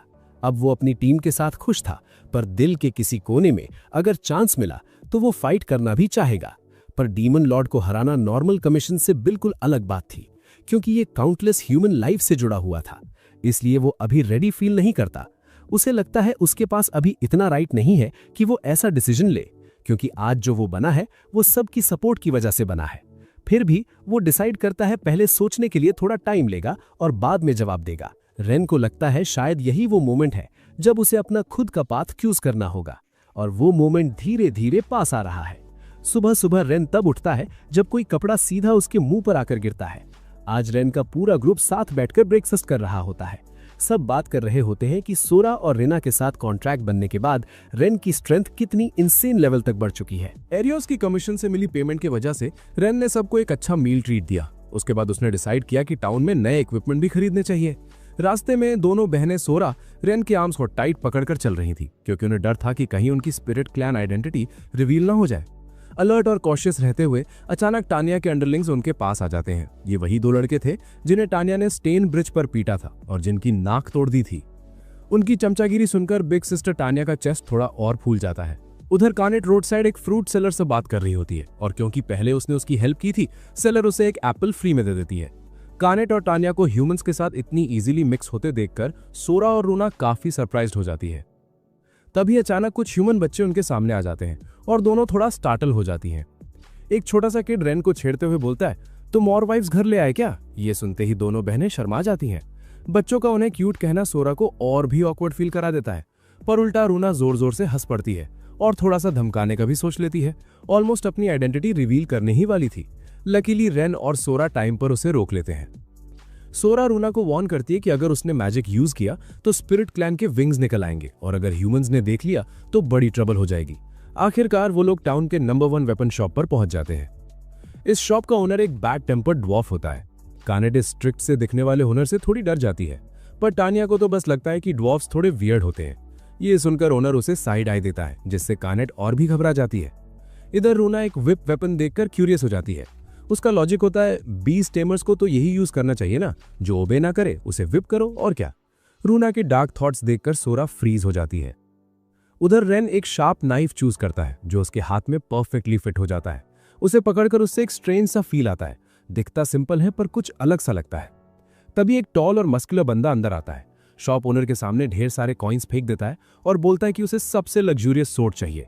ओनर तुरंत जाकर उसके लिए सबसे छोटी लॉन्ग सोर्ड उठा लाता है। इसी वक्त रेन शॉप ओनर से पूछता है। उसे डाउट होता है क्योंकि सोर्ड देखकर उसे बिल्कुल नहीं लगता कि यह बेस्ट क्वालिटी है। अचानक पूरी शॉप साइलेंट हो जाती है। फिर ड्वार्फ ओनर मुस्कुराता है और रेन की तारीफ करता है कि उसकी नजर काफी शार्प है, बिल्कुल पहले वाले नाइफ की तरह।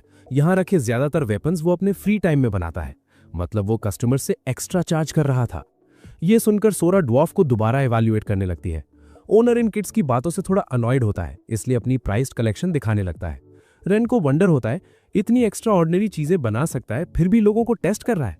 ड्वार्फ सिर्फ इतना कहता है कि ये एक छोटा सा टेस्ट होता है। आजकल ज्यादातर कस्टमर सिर्फ पैसा फेंक देते हैं और हाई एंड वेपन मांगते हैं, बिना ये सोचे कि कौन सा उनके लिए सूट करता है। वो वेपन्स जिन्हें उसने दिल से क्राफ्ट किया होता है, लोग थोड़े टाइम बाद नए मॉडल आते ही फेंक देते हैं। ये सोच उसे बहुत फ्रस्ट्रेट करती है। एक ब्लैकस्मिथ के लिए उसके प्रोडक्ट्स उसके बच्चों जैसे होते हैं। तब अचानक टानिया कहीं से आकर ओनर के पास भागती है और बोलती है कि वो उसकी फीलिंग्स को परफेक्टली समझती है। यह सुनकर ड्वार्फ काफी हैप्पी हो जाता है। थोड़ी देर बात करने के बाद ओनर रेन को पसंद कर लेता है और अग्री कर लेता है कि वो उसके लिए एक हाई एंड वेपन स्पेशली बनाएगा, पर एक कंडीशन होती है, उसके पास मटेरियल्स नहीं थे। ये सुनते ही सब लोग 1 सेकंड के लिए फ्रीज हो जाते हैं। उसके बाद रेन का ग्रुप गिल्ड वापस लौट आता है। आज वहां काफी क्राउड लगा होता है। क्यूरियस होकर कानेट सिस्टर नैटली के पास जाती है और पता चलता है कि हीरो एरियोस यहाँ डीमन लॉर्ड को हराने के लिए सपोर्टिंग मेंबर्स रिक्रूट कर रहा है।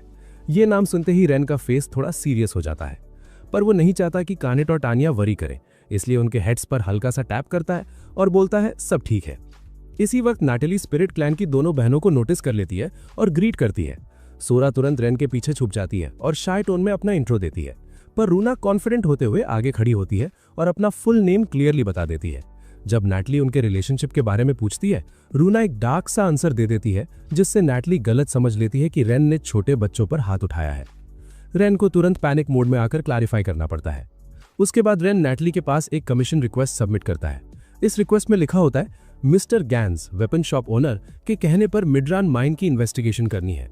टानिया के अकॉर्डिंग मिडरान से बने वेपन्स इतने इंसेन क्वालिटी के होते हैं कि उन्हें जिंदगी भर यूज किया जा सकता है। वैसे तो ये काफी रेयर था, लेकिन उसके एंसेस्टर्स ने ये माइन उसे दीवार में दी थी, इसी वजह से मटेरियल्स की कभी कमी नहीं होती थी। लेकिन रिसेंटली मिडरान ओर का कहीं भी ट्रेस नहीं मिल रहा था। रेन को नहीं लगा कि माइन पूरी तरह एग्जॉस्ट हो गई होगी, क्योंकि अगर मिनरल्स धीरे धीरे खत्म होते तो आउटपुट भी ग्रेजुअली कम होता, पर यह अचानक गायब हो जाना, उसे लगता है कि प्रॉब्लम सीधे माइन के अंदर से ही स्टार्ट हुई होगी।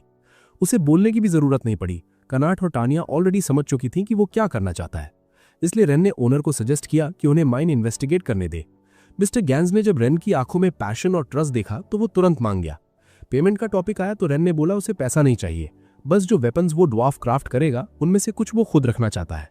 ये सुनकर ओनर काफी सरप्राइज हो गया और खुशी खुशी एग्री कर लिया। उसके बाद ग्रुप निकल पड़ा। आज माइन तक का रास्ता काफी पास था, इसलिए सबको फील हो रहा था जैसे पिकनिक पर जा रहे हो, पर उल्टा सोरा और रूना पीछे ही हाँप रही थी। थकी हुई, चक्कर खा रही थी और लग रहा था बस अब गिर ही जाएंगी। थोड़ी देर रेस्ट करना पड़ा। वेदर काफी गर्म था। लकीली उनके सामने ही एक कूल सा लेक था। इतना टेम्पटिंग लग रहा था कि दोनों बहनें रेन से रिक्वेस्ट करने लगी कि उन्हें पानी में थोड़ा सोक करने दे। रेन अभी इंस्ट्रक्शंस देने ही वाला था कि कनाट ऑलरेडी अपने कपड़े उतारने लग गई। थैंकफुली टानिया ने टाइम पर उसे रोक लिया। सेफ्टी के लिए रेन ने एक स्क्विरल के साथ टेम्परेरी कॉन्ट्रैक्ट बना लिया, ताकि अगर कोई डेंजर हो तो वो तुरंत कनाट के ग्रुप को सिग्नल दे सके। और रेन खुद थोड़ी देर के लिए शॉर्ट नैप लेने वाला था।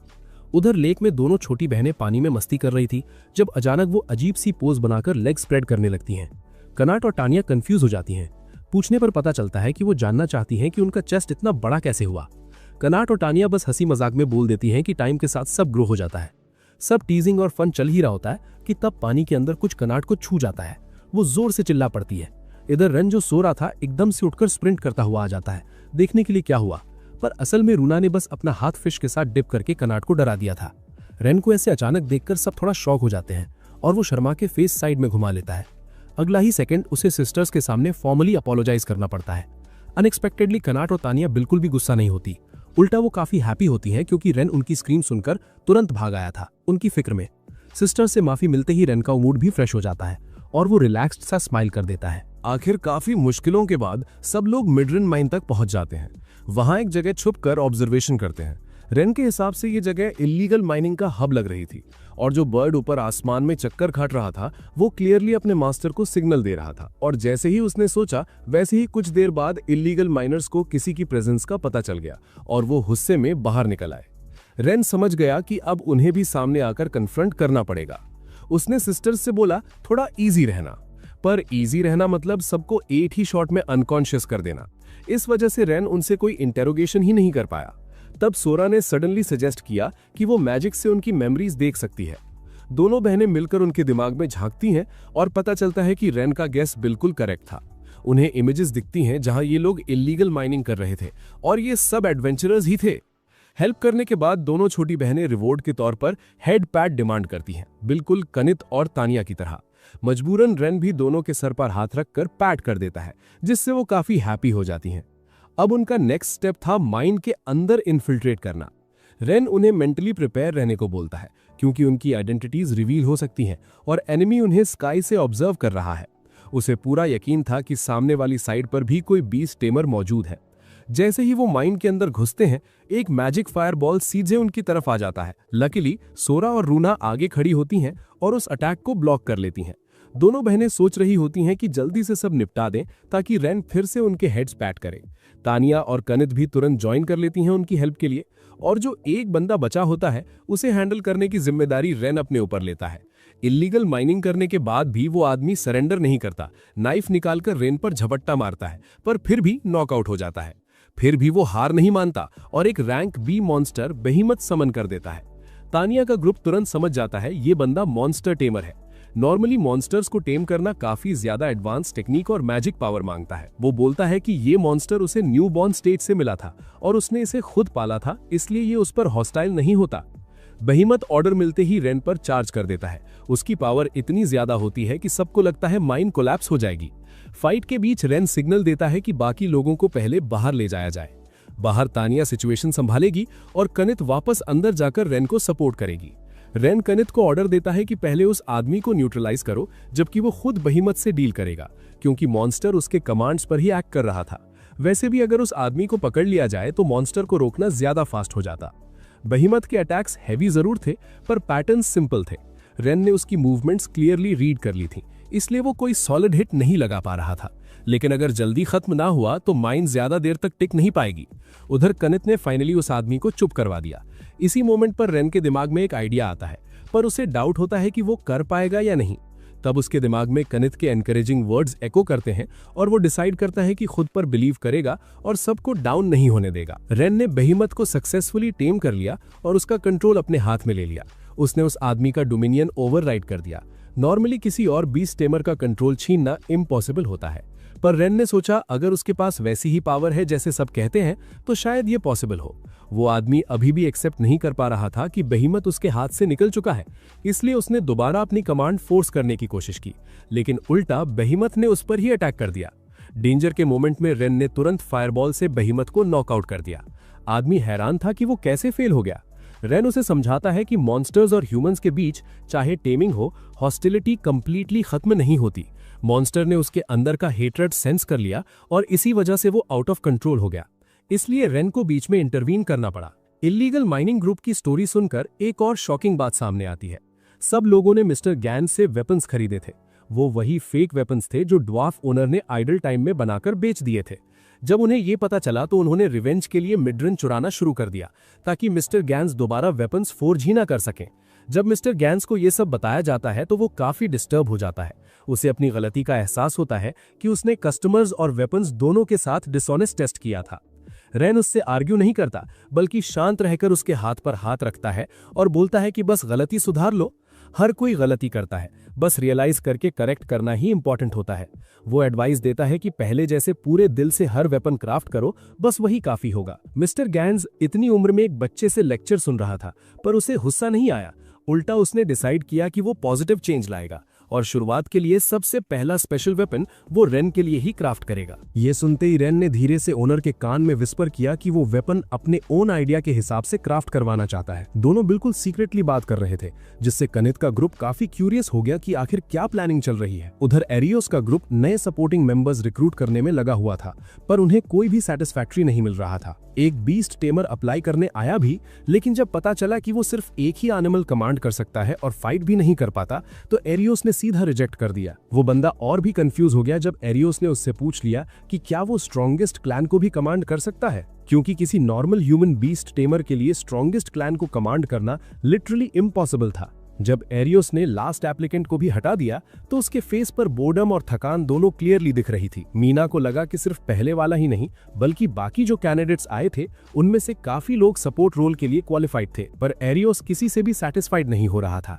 और हर किसी का कंपैरिजन रेन से कर रहा था। मीना को टेंशन होने लगी कि अगर ऐसे ही चलता रहा तो उनका जर्नी आगे बढ़ ही नहीं पाएगा और डीमन लॉर्ड को डिफीट करना बस एक डिस्टेंट ड्रीम बनकर रह जाएगा। इसीलिए वो एरियोस के पास जाकर बोली कि उसके सिलेक्शन स्टैंडर्ड्स थोड़े ज्यादा स्ट्रिक्ट हो गए हैं, पर उसने सीधा उसे रीबफ कर दिया। एक्चुअली रेन के जाने के बाद जो फ्रस्ट्रेशन थी वो ऑटोमेटिकली मीना पर निकल रही थी। डिससैटिस्फाइड होने के बावजूद मीना ने दांत पीसकर सब टॉलरेट किया, सिर्फ इसलिए क्योंकि ये गॉड्स के सर्वेंट का मिशन था। ये कहकर एरियोस ने मीना को रेस्ट करने भेज दिया। जाते वक्त मीना ने उसे एडवाइस किया कि ज्यादा स्ट्रेस ना ले क्योंकि उसका मिशन पूरी दुनिया को सेव करना है, पर एरियोस के लिए प्रायोरिटी कुछ और ही थी। वर्ल्ड सेव करने से पहले उसका पहला गोल था किसी भी तरह रेन को एलिमिनेट करना। अगले दिन रेन गिल्ड आता है और नैटली से पूछता है कि मिस्टर गैंस के माइंड में इलीगल माइनिंग करने वालों का क्या हुआ। नैटली रिवील करती है कि उनकी एडवेंचरर स्टेटस रिवोक कर दी गई है और अब उन्हें फोर्स्ड लेबर करनी पड़ेगी। इलीगल माइनिंग और मॉन्स्टर्स रेज करना दोनों ही काफी सीरियस क्राइम्स थे, इसलिए उसके हिसाब से ये बिल्कुल प्रॉपर पनिशमेंट थी। रेन थोड़ा डिजेक्टेड सा फेस लेकर बाहर निकलता है और ये सब सोरा और रूना को बताता है। उसके बाद रेन दोनों बहनों को फूड मार्केट घुमाने ले जाता है और उनके लिए 2 टेस्टी हॉट डॉग्स खरीदता है। इतने डिलिशियस थे कि दोनों ने बस कुछ सेकंड्स में ही फिनिश कर दिए और फिर रिग्रेट करने लगी कि और नहीं लिए। तब रूना ने रेन से पूछा कि जब से उसने उन दोनों के साथ कॉन्ट्रैक्ट बनाया है उसकी एबिलिटीज में क्या चेंज आया है, क्योंकि कनित से उसे फिजिकल पावर मिली थी और तानिया से एनहांसमेंट मैजिक। इसलिए दोनों जानना चाहती थी कि स्पिरिट क्लैन के साथ कॉन्ट्रैक्ट के बाद क्या नया मिला। दोनों बच्चियां काफी ईगर थी आंसर के लिए, पर ऑनेस्टली रेन खुद श्योर नहीं था कि उसमें कुछ स्पेशल आया भी है या नहीं। उसका ठंडा सा जवाब सुनकर दोनों बहनें पैनिक और कंफ्यूजन में चली जाती हैं। उन्हें पूरा यकीन था कि रेन को उनके क्लैन की अल्टीमेट मैजिक मिली होगी, अल्टीमेट मैजिक जो हाई क्लास और सुपर क्लास से भी ऊपर होती है और सिर्फ स्पिरिट क्लैन का सीक्रेट टेक्निक है। खुद सोरा का ग्रुप भी उस लेवल तक नहीं पहुंच पाया था, इसलिए वो होप कर रही थी कि रेन को वो पावर मिल जाए, पर जितना वो एक्सप्लेन करती जा रही थी उतना ही रेन को कम समझ आ रहा था। दोनों बहनें डिसअपॉइंट हो जाती हैं क्योंकि कॉन्ट्रैक्ट के बाद भी उनमें कोई ड्रामेटिक चेंज नहीं दिखा, जैसे कनित और तानिया के केस में हुआ था। वो खुद को फेल्ड फेमिलियर्स कहने लगती हैं। रेन बिल्कुल कंफ्यूज हो जाता है, समझ नहीं आता क्या बोले, इसलिए बस उनके सर पर हाथ रखकर पैट करता है और बोलता है कि ऐसा मत सोचो और खुद को ब्लेम मत करो। दोनों सोचती हैं कि रेन उन पर इतना ट्रस्ट क्यों करता है, क्योंकि वो तो ऐसे लोग थे जिन्हें विलेज ने छोड़ दिया था और जिन्होंने काफी बुरी चीजें फेस की थी। उन्हें रेन अलग लगता था क्योंकि उसके पास ऑलरेडी स्ट्रॉन्ग कंपेनियंस होने के बावजूद फिर भी वो उन दोनों को जरूरी मानता था। तब रेन बैठकर उन्हें एक्सप्लेन करता है। वो अपना सैड पास्ट बताता है, कैसे वो हमेशा इनसिक्योर रहता था, यूजफुल बनने की कोशिश करता था, फिर भी टीम से निकाल दिया गया। उस एक्सपीरियंस से उसने ये सीखा कि वो उन लोगों के साथ ट्रस्ट बिल्ड करना चाहता है जिनके साथ वो चलना चाहे, और उसमें सोरा और रूना भी शामिल है, चाहे कॉन्ट्रैक्ट हो या ना हो। ये सुनकर दोनों छोटी बहनें काफी ऑप्टिमिस्टिक हो जाती हैं और रेन को भी रिलीफ मिलता है। चलते चलते अचानक एक ब्लॉन्ड ट्रबल मेकर उनके सामने आ जाता है। उसकी बातें सुनकर दोनों बहनें डर जाती हैं। पहले तो लगा कुछ सीरियस होगा, पर असल में वो बस एक प्ले बॉय निकला जो उन्हें अपनी वुमेन बनाना चाहता था। ये सुनते ही दोनों ने उसे पूरे कंटेम्प्ट के साथ नीचे से ऊपर तक देखा। वो ब्लॉन्ड बस रोड पर घूम रहा था और जैसे ही उसकी नजर 2 सुंदर लड़कियों पर पड़ी वो तुरंत लाइन मारने लग गया। सोरा का फेस फियर से पेल हो जाता है क्योंकि पहली बार मिलकर कोई आदमी ऐसे बोल रहा था, और रूना साइड में खड़े होकर उसे सीधा इडियट कह देती है। पर जितना वो उसे इंसल्ट करती जा रही थी उतना ही उसे मजा आ रहा था। इस आदमी का नाम था एगा फ्रॉगबेयर, होराइजन सिटी के रूलर का बेटा। वो बार बार इनवाइट करता रहा पर सोरा मना करती रही। फाइनली उसने फोर्स यूज करने का सोचा। उसे लगा ज्यादा अंडरलिंग्स ले आएगा तो जीत जाएगा, पर अनएक्सपेक्टेडली रेन ने सबको कुछ ही बीट्स में नॉकआउट कर दिया। फिर भी एगा गिव अप नहीं करता और किसी भी कीमत पर दोनों बहनों को पाना चाहता है। इसीलिए उसने टाउन्स पीपल को थ्रेटन करना शुरू कर दिया, उन्हें पनिशमेंट देने की बात करके, ताकि रेन मजबूर हो जाए और सिस्टर्स उसे दे दे। इसी के साथ ये पार्ट यहीं एंड होता है, लेकिन नेक्स्ट पार्ट भी ऑलरेडी फुल रेडी है। तो चैनल को सब्सक्राइब कर लो ताकि नेक्स्ट पार्ट मिस ना हो। मिलते हैं नेक्स्ट एपिसोड में।